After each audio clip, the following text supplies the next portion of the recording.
آپ دیکھ رہے ہیں IAK نیوز۔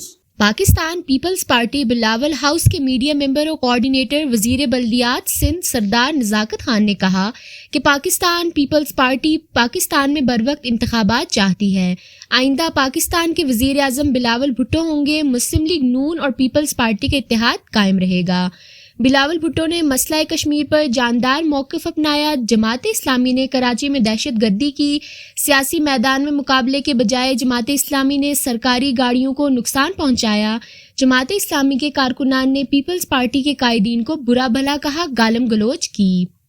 ان کے ہمراہ PSF آزاد کشمیر کے وائس چیئرمین سردار رئیس خان، PSF جامع کشمیر کے صدر سردار ارباز مصطفیٰ اور دیگر بھی موجود تھے۔ انہوں نے کہا کہ پاکستان میں جماعتیں توڑ کر بنائی جانے والی مصنوعی جماعتوں کا کوئی مستقبل نہیں ہے۔ اس سے پہلے بھی پیٹریاٹ اور دیگر گروپ بنائے گئے جو وقت کے ساتھ گم ہو گئے۔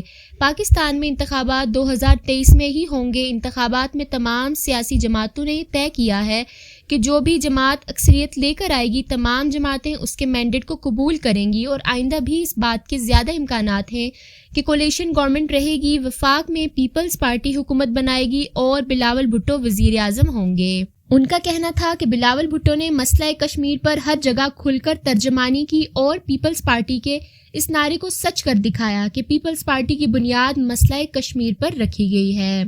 دیکھتے رہیے IAK نیوز۔